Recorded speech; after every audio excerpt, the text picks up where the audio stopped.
Om Swastiastu. Perkenalkan, kami dari kelompok 4. Di sini kami akan mempresentasikan tentang materi Salat Indonesia. Sebelum kami mempresentasikan materi tersebut, izinkan kami memperkenalkan diri terlebih dahulu. Dimulai dari saya. Perkenalkan, nama saya Ikada Agustina, nomor absen 5, kelas 12 TP 1. Perkenalkan, nama saya Niputu Ayu Astenise, nomor 27, kelas 12 TP 1. Perkenalkan, nama saya Kada Udarto, nomor 6 dari kelas 12 TP 1. Bab 1, Salat Indonesia. Dimulai dari pengertian. A. Pengertian Salat Indonesia. Salat Indonesia yaitu hidangan yang segar rasanya, dapat terbuat dari sayur-sayuran atau buah-buahan yang dipotong-potong kemudian diberi saus atau dressing. Dressing yaitu cairan yang dikentalkan atau semi liquid dengan rasa menonjol, kecut, dan tajam. Dressing digunakan untuk memberi rasa dari bahan makanan salat dengan cara dicampur atau dihidangkan tersendiri menemani salat tersebut. Lanjut untuk nomor B. Komposisi salat dalam menu Indonesia. Yang pertama ada underliner atau bagian alas pada salat tersebut. Underliner pada umumnya terbuat dari sayuran segar yang berwarna hijau agar salat tampak lebih segar dan menyenangkan. Hal-hal yang harus diperhatikan dalam menata underliner yaitu sebagai berikut. Yang pertama, underliner tidak boleh menjorok keluar piring atau tidak boleh terlalu masuk sehingga tertutup. Yang kedua, underliner tidak boleh menutup pinggiran piring atau menutupi logo atau simbol perusahaan yang biasanya tercedak pada piring. Lanjut yang kedua, bodi atau bagian utama. Bagian ini merupakan bagian utama dari salat.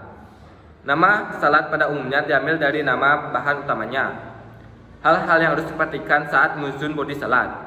Yang pertama, bodi salat terdiri atas beberapa makanan yang ditata dan diatur dengan rapi sesuai dengan warna bahan sehingga salat tampak menarik dan membangkit selera makan. Yang kedua, bagian bodi salat terbuat dari campuran beberapa bahan makanan dengan dressing yang dicampur pada saat menghidangkan. Yang ketiga, bodi salat yang dicampurkan dengan saus atau sambal tidak boleh meleleh, tepat membentuk sebuah onggokan yang rapi. Yang terakhir, bodi salat tidak boleh menutupi underliner. Lanjut yang ketiga, dressing atau saus. Dressing adalah cairan yang dikentalkan atau semi liquid dengan rasa menonjol, kecut, dan tajam. Rasa dressing sebaiknya lebih tajam dan menonjol dibandingkan dengan rasa dari bahan utama, karena bahan utama biasanya menggunakan sayuran segar yang belum dibumbui. Hal yang perlu diperhatikan dalam membuat dressing. Yang pertama, dressing tidak boleh merendam salad. Yang kedua, pemberi dressing pada sayuran hijau sesaat akan dihidangkan sehingga salad tetap tampak segar dan hijau. Yang terakhir ada garnish atau hiasan. Garnish adalah hiasan dari bagian bodi isi, kemudian diatur kembali di atas hidangan sebagai hiasan. Garnish dapat dibuat dari salah satu bahan utama atau diambil dari bahan lainnya yang ditambahkan pada salad. Lanjut yang kecil, syarat pembuatan salat Indonesia. Di dalam pembuatan salat Indonesia terlihat sekilas sangat mudah karena bahan yang digunakan dalam pembuatannya tidak terlalu sulit. Beberapa hal yang perlu diperhatikan bahwa salat harus dihidangkan menarik dan segar agar selera makanan bertambah. Oleh karena itu, dalam pembuatan salat Indonesia ada beberapa hal yang harus diperhatikan, antara lain: 1. Bahan makanan bumbu pada pembuatan salat Indonesia dalam keadaan masih segar. Yang kedua, bahan makanan yang perlu dimasak harus dimasak dengan baik. Yang ketiga, pada proses persiapan untuk sayuran hijau, dicuci pada air mengalir, dikeringkan dengan serbet bersih atau menggunakan alat yang disebut dengan basket dryer. Yang keempat, pencampuran dressing atau saus sebaiknya sesaat akan dihidangkan. Yang kelima, rasa yang seimbang dan tidak menonjol dari salah satu bumbu. Yang terakhir, penampilan salat Indonesia sebaiknya memperhatikan komposisi warna, garnish, hiasan, ukuran piring yang digunakan. D. Macam-macam salat Indonesia. Yang pertama ada pecel. Pecel merupakan makanan khas Kota Madiun, Jawa Timur, Indonesia.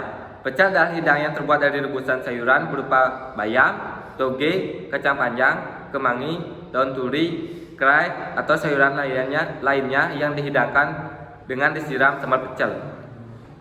Lanjut yang kedua, gado-gado. Gado-gado adalah salah satu makanan berasal dari Indonesia yang berupa sayuran yang direbus dan dicampur jadi satu. dengan bumbu atau saus dari kacang tanah yang dihaluskan, disertai irisan telur, dan di atasnya ditaburi bawang goreng. Kadang juga ditambahkan juga kerupuk atau emping. Lanjut yang ketiga, rujak. Rujak adalah makanan tradisional masyarakat Indonesia yang biasanya terbuat dari campuran berbagai macam sayuran atau buah. Beberapa jenis rujak antara lain sebagai berikut. Yang pertama ada rujak Cianjur. Rujak Cianjur adalah salah satu makanan tradisional yang mudah ditemukan di Jawa Timur, terutama Surabaya. Rujak Cianjur biasanya terdiri atas irisan beberapa jenis buah-buahan seperti ketimun, kerai, bengkoang, mangga, muda, nanas, kedondong, dan ditambahkan lontong atau tempe, bendoyo, dan cianggur serta sayur-sayuran serta kecambah, toge, kangkung, dan kacang panjang. B. Rujak manis. Rujak manis adalah semacam salad terbuat dari buah-buahan segar dengan saus manis pedas. Buah-buahan yang dipakai antara lain ada mangga muda, bengkoang, salak, pepaya yang hampir matang, kedondong, jambu mentimun, belimbing, dan lain-lain. Lanjut untuk rujak petis. Rujak petis adalah salah satu makanan tradisional yang mudah ditemukan di daerah Jawa Timur. Rujak petis biasanya terdiri dari irisan timun, bengkoang, mangga muda, kedondong, tahu, kecambah, dan kangkung. Lanjut yang keempat, karedok. Karedok adalah makanan khas daerah Indonesia. Karedok adalah hidangan yang terbuat dari potongan sayuran segar yang dicampur dengan saus kacang. Sayuran segar antara lain adalah ketimun, toge, kol, kacang panjang, daun kemangi, dan terong. Lanjut yang kelima, lotek. Lotek hampir sama dengan pecel, yakni makanan berupa rebusan sayur segar yang disiram dressing, berupa samal dicampur bumbu kacang. Keunikannya, sebagai bahan samal di samping kacang seringkali ditambahkan tempe dan bumbunya, ditambahkan terasi, gula jawa, dan bawang putih. Yang terakhir, urap. Urap adalah hidangan yang dibuat dari potongan-potongan sayuran yang direbus dan dicampur menjadi satu. Kemudian sayuran tersebut dicampur dengan bumbu atau saus dari kelapa parut. Saus urap dibuat dari kelapa parut, cabai merah, bawang putih, kencur, gula merah, dan garam. Lanjut yang ke E, bahan pembuatan salad Indonesia. Yang pertama ada sayuran.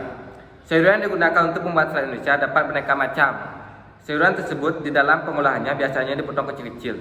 Dalam pembuatan salad Indonesia, sayuran dapat diolah dalam keadaan mentah atau dapat direbus.